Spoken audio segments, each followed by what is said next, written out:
pump. May ano na yan, na ano na.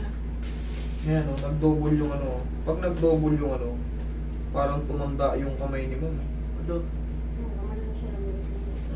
Parang tumanda yung mga buto mo kagad. Ganyan kasi malalaman mo yung mga parang tumanda yung mga buto. May mga spar-spar, parang ang rupok-rupok niya tignan. Yan, ayan, nag-double, yung nag-double shadow na yan. Dito sa lateral view, patagilid. Ayan o, ang laki o. Biyak yan. Biyak yan.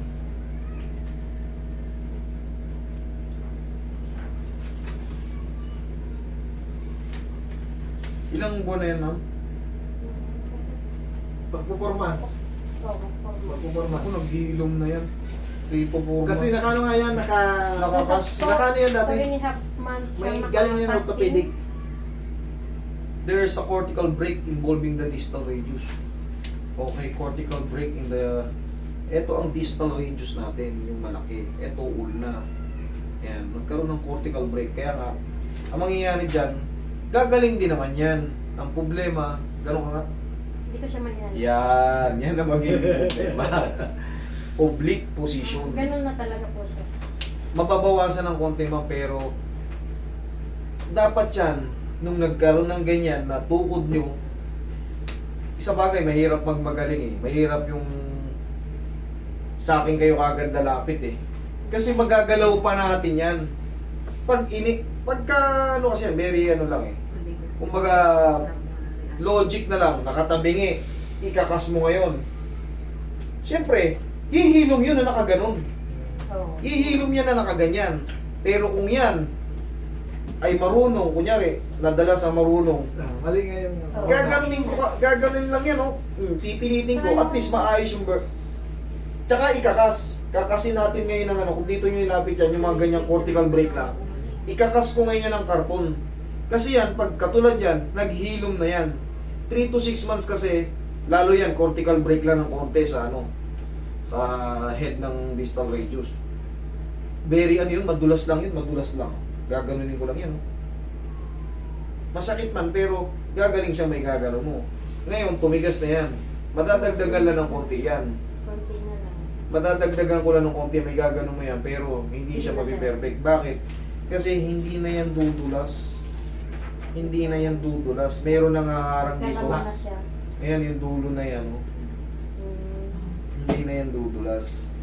Pero, pabuhin pa natin, ano, o wag na. Medyo Ano kasi may pain siya, yan, ha? kumikirot kasi siya dito. May pain yan. Bakit? Abot dito ang kirot niya minsan eh. Punong-punong po yan ng ligaments eh. Idol, ito, bago mo mabasag yan, siyempre mangangatas-tas muna yan, bago mo mabiyak yan. Kaya yan kumikirot pagka ano, pinipuwersa mo ng diin. Kahit Ano, wala. Sa lamig. Kahit wala, o kahit di ka nagpuwersa. May time po siya na wala, may time naman siya na makirot. Okay, sige. Nilak ka kami. Pwede yung pao muna. Ang kayo taga-takot. Siya. Hindi, ano to, best lang yung pain ito. Kaya niya yan. Piniyak na lahat-lahat yung katawan ko, matakot ka pa dyan. Hindi, dapat na mabawasan yung pain. At Kasi least. nasaktan siya eh. Kaso ito, dumikit na to. Alam mo kung nadala mo sa akin to nung yung paglabas ng x-ray mo, hindi magkaganito to. Magkaganto man to, may ano man, may pilay ka man, pilay ka talaga, pero at least yung oblique mo nabawi natin. Kahit mga 95%. Ito kasi oh, tingnan mo, Iba na yung din. Tingnan mo yung ano niya, oh. Hindi siya, kahit pa paano dapat may latag yan. Hindi na Kasi sumasabay. minsan yung ano niya, pati dito. Wala, dito yan, mapipilipit kasi yan eh. Hanggat hindi naglalaro to, mapipilipit yan.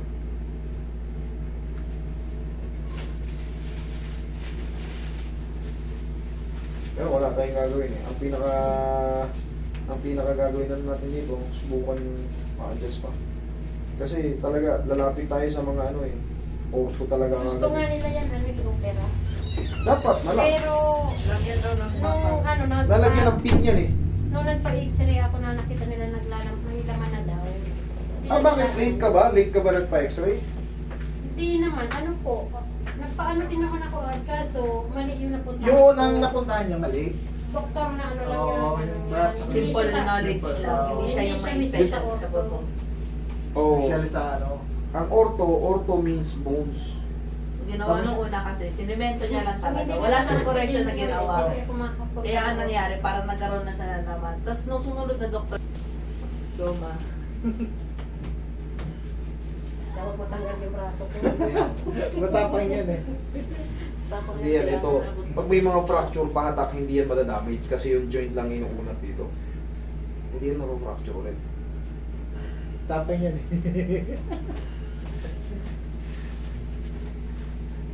Huwag labanan na. Parang pinipikulo. Yun ang pinapatunog ko, di mo matunog eh. Natuwa, tumunog. Try mo ngayon. Kunti. Kunti pa. May pag-asa pa. Kunti pa. Ayan pa yan. Tumunog na eh. Dito lang tayo sa...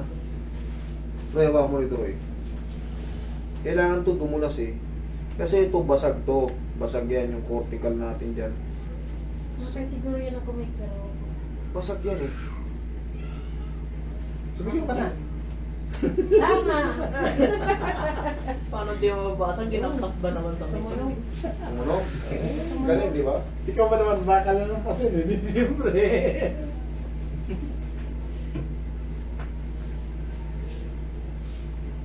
Yung dito pinapatunog ko, ayaw tumunog eh. O bata ko. Siyempre. Hindi kasi, siyempre, hawak ko kayo. Meron pa. Siyempre, mas alam ko yung joint kaysa sa'yo. Yeah. Ginanong mo siguro kung ano. Imbes gumaling yung baka napilayan pag ikaw nagpatunog eh. Hindi, dapat talaga hindi mo to pakikialaman lalo yan. Wala kang knowledge, may cortical brace siya. Once na matabig mo yan or natabig ka ng bata, palala ka lang ng palala. Kumbaga, naghihilom na, tabig na naman. Kailangan isang tabigan na lang to nung bago pa, isahan na lang. Oh. Oh. Lapit na. Ma'am, yan na yung pinakasagad. Ito na din nakasagad. At least, kita mo. Ate, nagalaw mo na. Oo. Oh, ganun nga. Darn Kasi na. ganun kasi walang problema na. Yung ganun lang yun. Ganun ko nga siya eh. Okay. Hindi lang saman sa likod. Eh ano, yan lang ay hindi maano. Awat na. Oh. Hindi niya lang mapilipit. Kunting sakit lang. Diyan, Dito. diyan. Okay. Ito, may konting sakit. Pero yung dun, oh, yung penetration dun, ayos na. Kumbaga, nagbago. Yan sa abaga doon yung Serious. Dito, dito raw may konting pang lambingin natin. Relax na. Yun. Tumunog. Oo, tumunog. Wait lang. Dati nagkaganon ko kasi. Kaya nga ang tawag sa atin, ano eh, bone cracking, bone setting eh. Depende rin ha. Kailangan marunong din talaga yung ano. Mahirap kasi yung mapasubo kayo. Kailangan reviewin nyo yung pupuntahan nyo. Kaya nga nireview namin po ulit-ulit eh. Yes, reviewin nyo. Kahit sa akin, reviewin nyo rin ako. Huwag kayong padalos-dalos dito. Okay? Mas maganda may mga backer kayo, nakilala na ako. May kapatid din ako na isang stroke. Hanggang ngayon, mag-3 years na hindi pa makapagsalita. Ang salita niya is di-di-di-di-di-di lang. Baka front lobe yun na ano sa kanya. Hindi na yun yung pwede. Ano. Tignan natin yung ano. Tignan natin Dalhin yung... ko dito. Hindi, isend nyo lang yung files niya, yung CT scan niya. Oo. Oh. So, nakakarating na. Ayan na mga Nakakarating na. May konti na lang siya. Siguro, In a few days, Oo, wala siya. Dati ko talaga siya malikot-likot ganyan Oo nga, eh. di ba? Pagkita mo sa akin. Kasi pag ako naglikot, abot siyang ganun eh. Oo. okay ba? Ma'am, yun lang talaga yung kaya. Sige, sige. Okay?